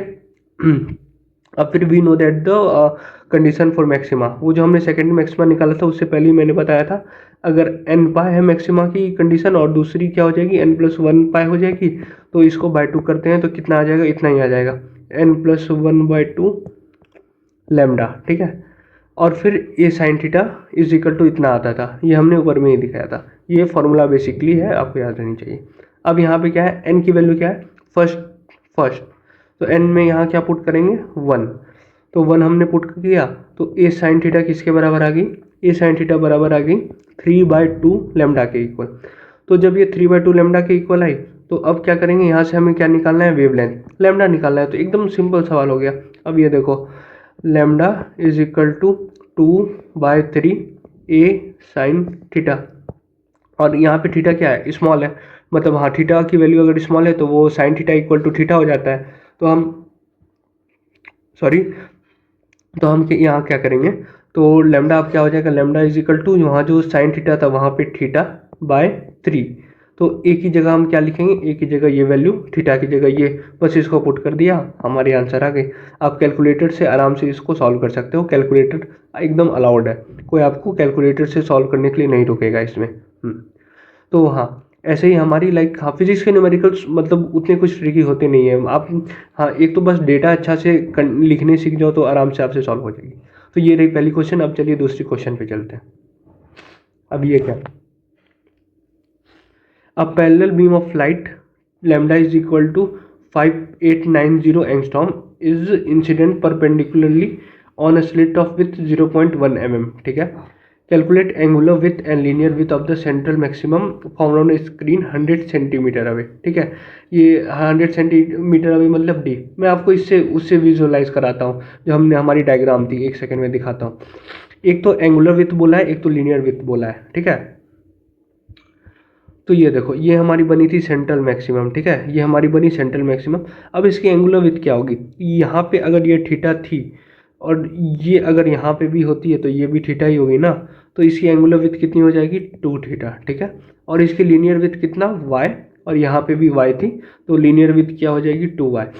तो हमें बेसिकली 2 थीटा और 2y निकालना है, और कुछ नहीं है इस सवाल में, ठीक है, बस। हाँ, अब यहाँ पे ये देखिए, in single slit arrangement Fraunhofer में, ठीक है, lambda is equal to 5890 angstrom, इसको हमने कन्वर्ट कर लिया मीटर में। ए की वैल्यू जो स्लिट की थी, स्लिट विथ, उसको हमने कन्वर्ट कर लिया मीटर। डिस्टेंस डी की वैल्यू थी, ये कैलकुलेट मतलब हाँ ये हमने कन्वर्ट कर लिया, सबको ऐसा यूनिट में कर लिया मीटर में, ठीक है। अब यहाँ पे हमने अभी जस्ट वो जब हमने विथ निकाला था तो हमने यही वाला किया था, जो एक मिनिमा की जो होती है, मिनिमा की पहले हम कंसिडर करते हैं, वो कितनी क्या होती है, A sine theta is equal to N lambda, ठीक है। और फिर इसमें हम सारे वैल्यूज़ पुट कर देंगे, मतलब हमारे पास सारे वैल्यूज़ हैं ही, तो साइन थीटा क्या हो जाएगी, n lambda by a. N की वैल्यू हमें पता है, एन की वैल्यू 1 है, क्यों, क्योंकि लाइक मतलब हाँ हम एन की वैल्यू यहाँ पे 1 लेते हैं, क्योंकि फर्स्ट मतलब हाँ फर्स्ट मिनिमा यहाँ पे कंसिडर करते हैं। हमने ऊपर में भी यही किया था कि फर्स्ट मिनिमा कंसिडर किया था, तो एन की वैल्यू 1 थी, ठीक है। अब उसके बाद यहाँ पे 1 हो गई, और फिर ये जो लाइक लेमडा है, लेमडा ये एंगस्ट्रॉम वाली हमने मीटर में कन्वर्ट करके लिख दिया, ठीक है। और फिर ये स्लिट विथ, ये जो हमने यहाँ से कन्वर्ट किया यहाँ पे लिख दिया, इसको आराम से हमने कैलकुलेट कर लिया, ये 5.89 इंटू 10⁻³ रेडियन। और फिर हमें कैलकुलेट क्या करना था, हाँ ये साइन थीटा आया, ठीक है। और हमें पता क्या है, जब जब भी एंगल स्मॉल होगा, ठीक है, जब भी एंगल स्मॉल होगा तो sine theta is approximately equal to theta, जो कि 10 थीटा के बराबर होती है, ठीक है। तो थीटा हमारी ये आ गई। और फिर हमें एंगुलर विथ निकालनी थी, तो एंगुलर विथ निकालनी थी तो 2 थीटा, 2 इंटू इतना कर देंगे, तो बस 2 इंटू इतना किया, 11.78 इंटू 10⁻³ रेडियन। ये सारे कैलकुलेशन को तो कैलकुलेशन की तो आपको दिक्कत ही नहीं है, सारी चीज़ें हमें लाइक उसे कैलकुलेटर से सॉल्व करनी है। कैलकुलेटर की तो कोई हाँ कैलकुलेशन की कोई दिक्कत नहीं है, बस आपको लाइक ये डेटा कैसे लिखनी है, एसआई यूनिट में कैसे कन्वर्ट करनी है, और फॉर्मूलेज ये आपको पता है तो न्यूमेरिकल्स बहुत ही मतलब हाँ उतने उतने कंसेप्चुअल नहीं होते हैं आईपीयू के। तो ये हमारी ये 2 थीटा करके हमारी एंगुलर विथ आ गई। और हमें क्या निकालना था, लीनियर विथ 2y निकालना था, ठीक है। तो हमें एक फॉर्मूला हमने पढ़ा था, sine theta is equal to y by d, ये पढ़ा था हमने। ये हमने पढ़ा था। तो y यहाँ से क्या आएगा, यहाँ से y आ जाएगा y is equal to d sine theta. और अभी जस्ट हमने क्या किया, साइन थीटा की जगह थीटा लिखा, डी थीटा। डी हमारी कितनी थी, 1 मीटर है, 1 मीटर, और थीटा की वैल्यू कितनी है, 5.89। तो हाँ, तो हमारी लाइक ये कितनी आ गई, 1 × 5.89 इंटू 10⁻, हाँ बस ये आई y। अब इसको 2 से मल्टीप्लाई कर दिया तो बस इतनी आ गई, ऑलमोस्ट सेम आई, बस ये रेडियन में थी और ये सेंटीमीटर में आई। आप इसको मीटर में कन्वर्ट कर देना, हाँ मतलब फॉर दी सेफ साइड आप इसको ऐसा यूनिट में ही आंसर निकाल के ले आना। तो y कैसे आया समझ में आया, वही जो साइन थीटा की जो फॉर्मूला थी मैं दिखा देता हूँ आपको। ये थी हमारी sine theta is equal to y by d. ये टेन थीटा हमने निकाला था यहाँ से y बाई डी, और फिर उसके बाद साइन थीटा को हम, ये टेन थीटा को हमने साइन थीटा के इक्वल कर दिया था, तो हमारी y बाई डी आई थी। तो उसके बाद अभी हमने क्या किया, d को इधर भेजा तो और साइन थीटा को थीटा लिख दिया। तो जब हमने ये किया तो y is equal to d theta से हमारी y की ये वैल्यू आ गई, और फिर linear width 2y, 2 into 0.89 into is equal to 1.178 centimetre. तो यहाँ पे लाइक हमारी ये सिंगल स्लिट वाली तो हो गई ख़त्म। स्लिट विथ भी हम निकालना सीख लिया। अब हम बात करेंगे टू स्लिट्स में। अभी हमने सारे सिंगल स्लिट पे किए हैं, अब हम जो फ्राउनहोफर डिफ्रैक्शन देखेंगे वो देखेंगे टू स्लिट्स पे। तो चलिए पढ़ते हैं एक इंटरेस्टिंग टॉपिक जो कि है Fraunhofer diffraction at two slits. ठीक है, हमने एट सिंगल स्लिट पढ़ा है, बट यहाँ पे क्या है, दो स्लिट्स हैं हमारे पास। ठीक है, इसमें क्या होगा, वही हमारी लाइट आएगी, ये स्लिट से टकराएगी, फिर उसके बाद यहाँ पे यूगेन प्रिंसिपल से एक सेकेंडरी वेव निकलेगी। ठीक है, एक स्लिट से, जो कि वापस ये कन्वर्जिंग लेंस पे जाएगी, और कन्वर्जिंग लेंस पे हमारी रेज कन्वर्ज करेगी। ठीक है, फिर इसमें यहाँ पे ओ पे जो जाएगी, यहाँ पे मैक्सिमम इंटेंसिटी रहेगी, और यहाँ पे P1 है ना, P1 पे क्या होगा, वो थीटा के हिसाब से कंस्ट्रक्टिव या डिफ्रैक्टिव इंटरफेरेंस होता है यहाँ पे, कि हाँ वो P1 पे, मतलब P1 पे जो इंटरफेरेंस होगी, मतलब या तो ब्राइट फ्रिंज मिलेगी या तो डार्क, वो किससे डिसाइड होगा, वो थीटा से डिसाइड होगा। तो अब हाँ, यही बोल रहे हैं। अब इसमें भी हम वही इंटेंसिटी निकालेंगे जो हमने सिंगल स्लिट के लिए निकाला था, वही हम intensity, point of maxima etcetera निकालेंगे। ठीक है, तो अब स्टार्ट करते हैं। Let us consider a parallel beam of monochromatic light of wavelength lambda be incident upon its double slit and let its slit diffracts the beam at an angle theta.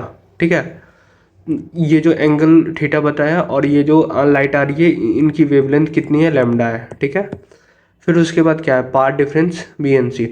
तो ये path difference क्या होता है, basically path difference होता है lambda X sine theta, और यहाँ पे लैम्डा एक्स की वैल्यू है A+B, ये A+B। ठीक है, तो अब ये लैम्डा एक्स साइन थीटा। ठीक, फिर ये आप यहाँ से भी देख सकते हैं, ये जो C है, C, इसमें ये A+B है, और ये साइन थीटा जब निकालिएगा तो यहाँ पे A+B आएगा। ठीक, फिर उसके बाद अगर पाथ डिफरेंस हमें दिया रहता है तो फेज डिफरेंस कैसे निकालते हैं। तो अगर पाथ डिफरेंस दिया रहता है तो फेज डिफरेंस की फॉर्मूला होती है, phase difference is equal to 2π/λ। ठीक है, इंटू हमारी पाथ डिफरेंस, जो हमने कैलकुलेट किया। तो यहाँ पे हमारी पाथ डिफरेंस इतना है, A+B साइन थीटा। ठीक है, वो हमारी पाथ डिफरेंस है, और इसको अगर हम 2π/λ से मल्टीप्लाई कर दे तो वो हमारी क्या आ जाएगी, फेज डिफरेंस आ जाएगी। ठीक है, तो बस हाँ इतना ही था। तो ये हमने कैलकुलेट किया। हाँ, और यहाँ पे 2β क्योंकि यहाँ पे दो स्लिट्स है, बस इसी कारण। ठीक है, अब यहाँ पे एक मतलब हाँ मस्त info, here each slit can be treated as an independent small source of light, and if the light from the two slits be focused by convex lens on the screen, the focal plane of the lens as shown in figure। ये इतना यही बोल रहा है कि मतलब एक slit से जो मतलब लाइट निकलेगा वो इंडिपेंडेंट उसको कंसिडर कर सकते हैं, और ये जो light from the two slits be focused on a convex lens on the screen, यही बोल रहा है कि ये जो कन्वेक्स लेंस है, ठीक है, कन्वर्जिंग लेंस है, इनसे अगर स्क्रीन पे फोकस करें तो the resultant pattern will be same as that due to interference from two sources of light placed at the corresponding points। ठीक है, तो ये जो हमें पैटर्न मिलेगी वो सेम होगी जो इंटरफेरेंस से मिलती है दो सोर्स ऑफ लाइट से। ठीक है, वो मतलब हमें ये सिंगल मतलब independent small source of light से क्या मिल रही है, टू सोर्सेस ऑफ लाइट का मिल रहा है। तो यही उन्होंने बोला। तो यहाँ पे अब हमने टू बीटा कंसिडर किया था फेज डिफरेंस, ठीक है। अब यहाँ पे क्या कर रहे हैं, टू अल्फा कंसिडर कर रहे हैं, किसके लिए, ये फर्स्ट स्लेट के लिए कर रहे हैं। ये जो हमारी थी फेज डिफरेंस, ये दोनों स्लेट के लिए थे, ठीक। बट अगर हम फर्स्ट स्लेट के लिए लेंगे तो यहाँ बीटा की जगह क्या लिखेंगे, अल्फा लिखेंगे। और यहाँ ए प्लस बी है, बट हमें बी नहीं चाहिए क्योंकि अब सिर्फ सिंगल स्लेट ले रहे हैं। तो क्या हो जाएगा यहाँ पे 2 पाई/λ ए इंटू साइन थीटा, ठीक है। ये समझ में आया, ये कहाँ से आया। और फिर ये यहाँ से 2 से 2 कैंसिल, तो ए कितना आ गया, सॉरी अल्फ़ा कितना आ गया, अल्फ़ा आ गया पाई/λ इंटू ए साइन थीटा, ठीक। अब उसके बाद ये जो है, ये मतलब ये हमारी क्या होती है, मतलब जो अगर हम अब ये अल्फ़ा निकालने के बाद हम इसकी डिस्प्लेसमेंट निकालते हैं y1, ठीक है। y1 the resultant displacement y1 due to the rays from the first slit, इसे डिस्प्लेसमेंट कितना हुआ, तो हमें पता है वेव्स की equation a sine omega t होती है, ठीक है। फिर उसके बाद क्या, इसमें ए हमें पता रहता है, अभी हमने देखा था ए नॉट साइन अल्फ़ा/अल्फ़ा जो हमने निकाला था ऊपर में, ठीक है। तो वही हम करेंगे, A is equal to A nought sine अल्फ़ा/अल्फ़ा, ठीक। A nought is the resultant amplitude जो हमने ऊपर में निकाला था, बस। तो ये हमारी y1 आई, और y1 से y1 में ए की वैल्यू ये होती है, ठीक। फिर उसके बाद y2 क्या होती है, y2 होती है A sine omega T plus 2 beta. अब ये 2 बीटा कहाँ से आई, ये जो सेकंड स्लिट है उसकी ऐड होगी, ठीक है। उसकी तो जो 2 बीटा थी जो हमने निकाला था वो ऐड हो गई, तो यहाँ पे 2 बीटा आ गई, ठीक। अब y1 प्लस y2 ऐड करेंगे, तो y1 प्लस y2 ऐड करेंगे तो ए कॉमन आया, तो साइन ए प्लस साइन बी। तो इसको जब सॉल्व करते हैं तो क्या आ जाता है, 2 कॉस, यहाँ पे 2 कॉस बी, और मतलब हाँ इसको जब सॉल्व करेंगे तो ये आएगा, ठीक है। और ये जो है हमारी फाइनल रिजल्टेंट डिस्प्लेसमेंट होगी y is equal to 2a cos beta sine omega T plus beta, ठीक है। ये इसको सॉल्व करने से ये आया, ठीक। और ये अब इसमें 2a कॉस बीटा जो है ये हमारी क्या होती है, रिजल्टेंट एम्पलीट्यूड।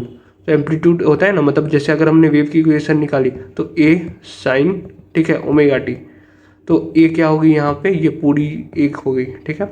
और ओमेगा टी में ये प्लस बीटा यहाँ पे फेज डिफरेंस है। तो हाँ, ये हमारी डिस्प्लेसमेंट आई, ये हमारी वाई की वैल्यू आई, ठीक। अब हम क्या करेंगे, ए की जगह ए नॉट साइन अल्फ़ा पुट करेंगे जो मैंने ऊपर दिखाया था आपको। तो जब अगर हमने मतलब वाई में नहीं आर में, सॉरी आर में जब हमने ये पुट किया, ठीक है, तो ये हमारी रिजल्टेंट एम्पलीट्यूड में ये आ गई, ठीक। और हमें पता है इंटेंसिटी प्रोपोर्शनल होती है एम्पलीट्यूड के स्क्वायर के, तो I is equal to R square, ठीक। तो अब ये जो आई प्रोपोर्शनल आर स्क्वायर है, तो इसको स्क्वायर कर देंगे, तो 2 को 4 हो गया, A not square sine square alpha by alpha square cos square beta, ये आया, ठीक है। अब क्या करेंगे, ये आने के बाद अब ये प्रोपोर्शनलिटी साइन आया, और सबको ये पता है कि प्रोपोर्शनलिटी साइन को हटाते हैं तो कुछ कांस्टेंट आता है, ठीक। बट इस केस में क्या होगा, कांस्टेंट को हम यहाँ पे 1 मानते हैं, ठीक है। Suppose constant of proportionality is 1, then I is equal to intensity is equal to 4 a not square sine alpha square by alpha square cos square beta, ठीक है, ये आती है। तो अब ये जो हमारी इंटेंसिटी थी ऊपर में क्या थी, बस ये वाली टर्म थी, बट यहाँ पे 2 टर्म है, अगर sign square alpha by alpha और कॉस स्क्वायर बीटा, ये दोनों टर्म है, ठीक। ये क्या देती है, ये give diffraction pattern due to each individual slit, ठीक। और कॉस स्क्वायर बीटा क्या देती है, ये इंटरफेरेंस पैटर्न देती है due to diffracted light waves from the 2 slits, ठीक। तो हमें ये भी पता चल गया कि ये जो हमारी इंटेंसिटी है इसमें डिफ्रैक्शन और इंटरफेरेंस दोनों के पैटर्न होते हैं, और ये वाली डिफ्रैक्शन पैटर्न देती है और ये वाली ये इंटरफेरेंस पैटर्न देती है, ठीक है। अब इसमें सिमिलरली मिनिमा कैसे निकालेंगे, मिनिमा वही हमने जो किया था sine alpha by alpha is equal to 0, तो वही सेम चीज़ हमने किया, तो इसकी भी मिनिमा वही आ गई, A sine theta is equal to plus minus M lambda, वही जो सेम चीज़ हमने वहाँ पे किया था सिंगल स्लिट के लिए, ठीक है, वही किया हमने, तो ये सेम आ गई। यहाँ पे आप देख सकते हैं, यहाँ पे एम लिया है हमने और बाकी सब सेम है। ये alpha is equal to pi A sine theta by lambda, ये भी हमने निकाला था सिंगल स्लिट में। तो ये मिनिमा ऐसे आ गई, ठीक है। अब मैक्सिमा के लिए भी वही कंसिडर करेंगे। हाँ, मैक्सिमा में क्या करेंगे, तो ये मैक्सिमम कब होगी, तो इसकी ये जो कॉस स्क्वायर बीटा है, कॉस स्क्वायर बीटा इसकी मैक्सिमम वैल्यू कितनी हो सकती है, कॉस बीटा की भी मैक्सिमम वैल्यू 1 हो सकती, तो कॉस स्क्वायर बीटा की भी मैक्सिमम वैल्यू कितनी होगी, 1 होगी। तो जब ये मैक्सिमम होगी, ठीक है, कॉस स्क्वायर बीटा, तभी आई की वैल्यू, इंटेंसिटी की वैल्यू मैक्सिमम होगी। तो इसको क्या करेंगे, इसको कॉस स्क्वायर बीटा को 1 करेंगे, मतलब हमें कॉस स्क्वायर बीटा पे मैक्सिमम मिलेगा, ठीक है। तो अब cos square beta is equal to 1, तो बीटा क्या आया, प्लस माइनस एन पाई। अब वही जो सेम हमने किया था, बीटा जो हमने ऊपर में निकाला था, pi by lambda a plus B sine theta, उसको इसके इक्वेट किया, तो हमारी पाई से पाई कट गई, लेमडा ऊपर चली गई, ठीक है। बीटा जो हमने यहाँ पे, मैं दिखाता हूँ एक सेकेंड, बीटा कहाँ है, कैलकुलेट किया था, ये जो बीटा हमने दिखाया था, तो बी करो तो मतलब 2 से 2 कैंसिल कर दो, तो ये pi by lambda a plus B sine theta, वही सेम चीज़ हमने नीचे लिखा है, ठीक है। तो वही बीटा हमने यहाँ पे पुट किया, तो ये is equal to plus minus N pi के बराबर आया, और पाई से पाई कटा तो एन लेमडा। तो ये हमारी मैक्सिमा की आ गई। मैक्सिमा की क्या होगी, A plus B sine theta is equal to plus minus N lambda, और मिनिमा की क्या हो गई, A sine theta is equal to plus minus M lambda, ठीक है। और यहाँ एम की वैल्यू 1 2 3, मतलब अगर फर्स्ट फ्रिंज है, फर्स्ट पैटर्न है तो 1, सेकेंड है तो 2, थर्ड है तो 3, सो ऑन। और सेम केस यहाँ पे 0 भी कंसिडर करते हैं, यहाँ पे 0 कंसिडर नहीं करते हैं। तो हाँ, मैक्सिमा और मिनिमा की कंडीशन भी क्लियर हो गई होगी आपको। चलिए अब नेक्स्ट टॉपिक पे मूव करते हैं। तो चलिए पढ़ते हैं one of the most important topics इस डिफ्रैक्शन में, जो कि हमारी ग्रेटिंग स्पेक्ट्रा, ठीक है। ये ग्राफ आपको बनाने आने ही चाहिए, ठीक है। ये बहुत इजी है, और मतलब इसमें मतलब ये रिप्रेजेंट क्या कर रहा है वो मैं बताता हूँ। तो सबसे पहले पढ़ते हैं कि ये डिफ्रैक्शन ग्रेटिंग है क्या। तो डिफ्रैक्शन ग्रेटिंग ना एक ऐसा ऑप्टिकल डिवाइस होता है जिसमें large number of equally spaced parallel slit align रहती है, ठीक है। तो मतलब इस डिफ्रैक्शन ग्रेटिंग में बहुत सारे स्लिट्स रहते हैं और वो पैरेलली अरेंज्ड होते हैं, ठीक।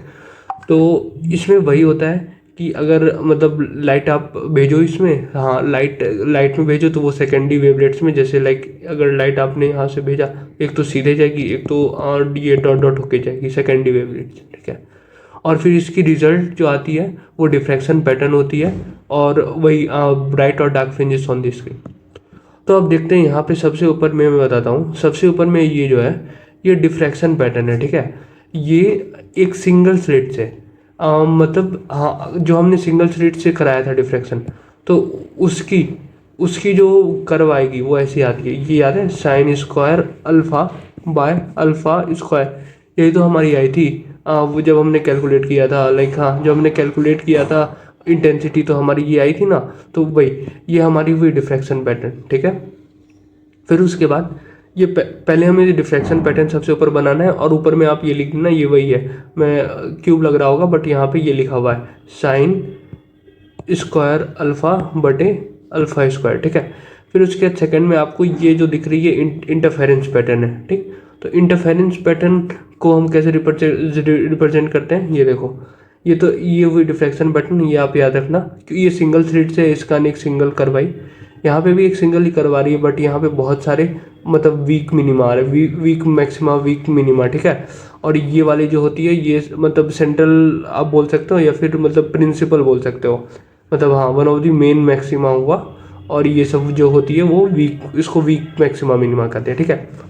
तो ये इसकी इक्वेशन क्या होती है, sine square N beta by sine square beta, ठीक है। तो ये जो हमारी आई ये इंटरफेरेंस पैटर्न आई, ठीक। ये थी डिफ्रैक्शन पैटर्न, ये थी इंटरफेरेंस पैटर्न। फिर जब हम इंटेंसिटी निकालते हैं तो ये दोनों को बस मल्टीप्लाई कर देते हैं। तो अगर हम यहाँ पे आई निकालेंगे तो I is equal to I nought into ये वाली टर्म इंटू ये वाली टर्म। तो ये तीनों, ये जब इसको मल्टीप्लाई करेंगे, ठीक है, तो ऐसा सेम पैटर्न आएगा जो यहाँ पे आया था, बट यहाँ पे सेंट्रल मैक्सिमा जो होगी वो सबसे बड़ी होगी, ठीक। और ये जो मतलब ये जो हमारी यहाँ पे जो प्रिंसिपल मैक्सिमा थी वो इसके इक्वल थी, ठीक है, बट यहाँ पे क्या हो जाएगी आप देख सकते हैं, ये छोटी हो जाएगी। तो हाँ, जब इंटेंसिटी निकालेंगे तो सेंट्रल मैक्सिमा की सबसे ज़्यादा होगी, बाकी की फिर कम होगी। और यहाँ पे एक और चीज़, हाँ ठीक है।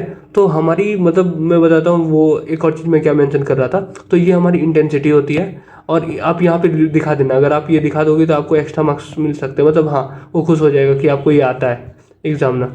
आई नॉट, सॉरी, अगर ये वाली जो कर्व है, ये आई कर्व है, और ये किसके बराबर है, आई नॉट इंटू ये वाली sine square alpha into alpha square into ये वाली sine square N beta by sine square beta, ठीक है। यही हमारी intensity distribution curve for diffraction grating. ये वाली थी हमारी डिफ्रैक्शन की, ये वाली थी हमारी इंटरफेरेंस की, ये सिंगल स्लिट के लिए थी, ये एन स्लिट्स के लिए थी, और ये जो इंटेंसिटी वाली ये भी एन स्लिट्स के लिए थी, ठीक है। और फिर इसमें सॉरी, ये आप देख सकते हैं ग्रेटिंग स्पेक्ट्रम में क्या लिखा है, figure 5.17 shows the intensity distribution arising from factors, ये वाली जो हमने ऊपर में देखा था, ठीक है। A not square sine square alpha by alpha square, ये वाली, ठीक है, and sine square N beta by sine square beta, ठीक है। तो ये दोनों फैक्टर से हमारी इंटेंसिटी डिस्ट्रीब्यूशन आ रही है, कौन सी, ये वाली इंटेंसिटी डिस्ट्रीब्यूशन, ठीक है। और फिर ये क्या बोल रहा है, the intensity and angular spacing of secondary maxima and minima are so small comparison to principal maxima that they cannot be observed, hence there is uniform darkness between two principal maxima, ठीक है। अब ये क्या बोल रहा है कि ये जो इंटेंसिटी और angular spacing of secondary maxima और मिनिमा जो होती है, ये दोनों ये बहुत ही छोटी होती है, ठीक है। तो यहाँ पे हमें क्या हमेशा दिखेगा, डार्कनेस दिखेगा, हमें बस ये ब्राइट फ्रिंज दिखेगी यहाँ पे जो मैक्सिमम थी, क्योंकि इसकी इंटेंसिटी ज़्यादा थी, बाकी जो ये सारे रहेंगे यहाँ पे ये डार्क हो जाएगी, ठीक है। और मतलब इसके कारण मतलब हाँ यही बोल रहा है, hence there is uniform darkness between two principal maxima. तो बीच में हमारी मतलब सेकेंडरी मैक्सिमा रहेगी, हमारी सेकेंडरी मिनिमा रहेगी, बट वो हमें दिख नहीं पाएगी, क्यों, क्योंकि वहाँ पे वो बहुत ही छोटी है, मतलब जो स्पेस है, एंगुलर स्पेसिंग और इंटेंसिटी वो बहुत कम और छोटा है, बस इस कारण। तो हाँ, ग्रेटिंग स्पेक्ट्रा में बस इतना ही था। अब देखते हैं नेक्स्ट टॉपिक। तो चलिए अब देखते हैं डिस्पर्सिव पावर ऑफ ग्रेटिंग, ठीक है। अब 2-3 टॉपिक ही रह गए इस चैप्टर में, तो हाँ लेट्स फिनिश इट। तो ये देखिए डिस्पर्सिव पावर ऑफ ग्रेटिंग क्या होता है। The dispersive power of grating is defined as the rate of change of angle of diffraction with wavelength of light, ठीक है। तो एंगल ऑफ डिफ्रैक्शन क्या होता है, थीटा, वेवलेंथ ऑफ लाइट क्या होता है, लैम्डा, ठीक है। और फिर हमें क्या करना है, rate of change. Rate of change मतलब जहाँ पे भी रेट ऑफ चेंज की बात होती है तो हम क्या लगाते थे, डेरिवेटिव। तो d theta by D lambda, ये हमारी क्या होगी, डिस्पर्सिव पावर होगी, ठीक है। फिर हमें ग्रेटिंग इक्वेशन पता है। ग्रेटिंग इक्वेशन क्या होती है, A plus B sine theta is equal to N lambda, ठीक। तो अब हम क्या करते हैं, इसको डिफ्रेंशिएट कर देते हैं विथ रिस्पेक्ट टू लैम्डा, ठीक है। तो जब इसको लैम्डा के रिस्पेक्ट में डिफ्रेंशिएट करेंगे तो यहाँ पे क्या होगा, ए प्लस बी कॉन्स्टेंट है वो बाहर आ जाएगा, साइन थीटा का क्या होता है, कॉस थीटा होता है, ठीक। इसके साथ क्योंकि यहाँ पे लैम्डा वाली टर्म नहीं है तो यहाँ पे डी थीटा आ जाएगी, और यहाँ पे एन डी लैम्डा, ठीक है। फिर क्या करेंगे, ये डी लैम्डा को इधर भेज देंगे, तो यहाँ पे क्या है, A plus B cos theta D lambda is equal to N, और हमें चाहिए क्या, D theta by D lambda. तो हम क्या करेंगे, A plus B cos theta को नीचे भेज देंगे, तो ये क्या आ जाएगा, D theta by D lambda is equal to N by A plus B cos theta, ये है हमारी आंसर यहाँ। तो हमारी D theta by D lambda यही आएगी। तो हमारी डिस्पर्सिव पावर ऐसे कैलकुलेट होती है, ठीक है। ये छोटा सा टॉपिक है, 2-3 नंबर का, ये पूछ सकते हैं आपसे। ओके हाँ, तो अब ये जो डिस्पर्सिव पावर है, तो जो ऊपर वाली टर्म्स होती है उससे डायरेक्टली प्रोपोर्शनल, और जो नीचे वाली टर्म्स रहती है उससे इनवर्सली प्रोपोर्शनल। तो d theta by D lambda is directly proportional to n, ठीक है, inversely proportional to 1 by A plus b, और 1 बाय ए प्लस बी है ना, और जो ए प्लस बी इसको ही हम कहते हैं ग्रेटिंग एलिमेंट, ठीक है। फिर और 1 बाय कॉस थीटा से इन्वर्सली प्रोपोर्शनल, ठीक है। तो ये हमारी इन्वर्सली और डायरेक्टली प्रोपोर्शनल की ये रिलेशन आ गई, ठीक। और फिर हम क्या देखते हैं, अगर थीटा ज़्यादा होगा, मतलब कॉस 0 की वैल्यू कितनी होती है, सॉरी कॉस 0 की वैल्यू कितनी होती है 1, और कॉस 90 की वैल्यू कितनी होती है 0। तो थीटा इंक्रीज होता है तो कॉस की वैल्यू क्या होती है, डिक्रीज होती है, ठीक है। तो theta is large then cos theta will be smaller, हाँ ठीक है, अभी मैंने बताया। And dispersive power will be high, क्यों, क्योंकि कॉस थीटा इन्वर्सली प्रोपोर्शनल है। तो मतलब हाँ, थीटा बढ़ेगा तो डिस्पर्सिव पावर बढ़ेगा, इसका ये सिंपल सा ये मतलब है, क्यों, क्योंकि थीटा बढ़ा, हाँ थीटा इंक्रीज किया, कॉस थीटा क्या हुआ, कॉस थीटा डिक्रीज किया तो डिस्पर्सिव पावर क्या हो गया, इंक्रीज कर गया। वो तो थीटा जब इंक्रीज करेगा तो डिस्पर्सिव पावर क्या होगा, इंक्रीज होगा। तो अब थीटा ऑफ रेड, ठीक है, रेड लाइट की वायलेट लाइट से ज़्यादा होती है तो dispersion in red region is greater than dispersion in violet region. तो इसी कारण मतलब अगर ये क्वेश्चन आ जाए कि why dispersion in red region is greater than dispersion in violet region, तो उसकी आंसर यही होगी, क्योंकि थीटा इस केस में ज़्यादा होती है, ठीक है, इन अ गिवन स्पेक्ट्रम, ठीक है। If theta is small cos theta is equal to 1, हाँ अगर थीटा की वैल्यू 0 के अराउंड है तो कॉस थीटा 1 हो जाएगी, और कॉस थीटा 1 हो गई तो डी मतलब हाँ d theta directly proportional to d lambda हो जाएगा, ठीक है। तो जब ऐसा होगा तो फिर ये नॉर्मल स्पेक्ट्रम कहलाएगा, ठीक है। तो ये क्वेश्चन आ सकता है, what do you mean by resolving power of an optical instrument, ठीक है। तो the capacity of an optical instrument to show two close object separately is called resolution. तो कोई दो क्लोज ऑब्जेक्ट है, ठीक है, उसको हम सेपरेटली देख पा रहे हैं एक ऑप्टिकल इंस्ट्रूमेंट की वजह से, तो उसको रिजोल्यूशन कहते हैं, ठीक है। और फिर the ability of optical instrument to resolve the images of two close point is called its resolving power, ठीक। तो रिजोल्यूशन है, और फिर यही जो मतलब ये जो रिजॉल्व कर रहा है कि दो क्लोज पॉइंट ऑब्जेक्ट को ये मतलब डिफरेंट सेपरेट करके दिखा रहा है, ठीक है, अलग अलग करके दिखा रहा है, तो उसी पावर को रिजॉल्विंग पावर कहते हैं, ठीक है। फिर उसके बाद ये लास्ट रेलिक क्राइटेरिया, हाँ, for the limit of resolution, ठीक है। तो लिमिट ऑफ रिजोल्यूशन के लिए क्या क्या क्राइटेरिया होती है, the minimum angle of resolution provided by length of diameter D at a wavelength lambda is ये। तो वो जो मिनिमम एंगल ऑफ रिजोल्यूशन होगा थीटा मिनिमम, वो कितनी होगी, 1.22 into lambda by D. D wavelength है लाइट की, ठीक है, और डी डायमीटर है लेंस की। तो इससे कैलकुलेट करके हमें थीटा मिनिमम मिल जाएगी।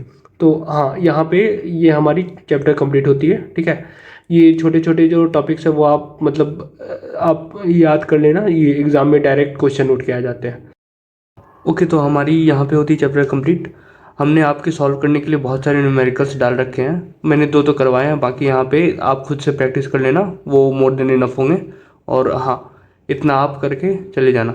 कोई भी अगर आपको डाउट होगी आप कमेंट सेक्शन में लिख देना, या फिर आप व्हाट्सअप हमारे व्हाट्सएप ग्रुप भी ज्वाइन कर सकती है जो वेबसाइट पे है bunks2brain.com, ठीक है।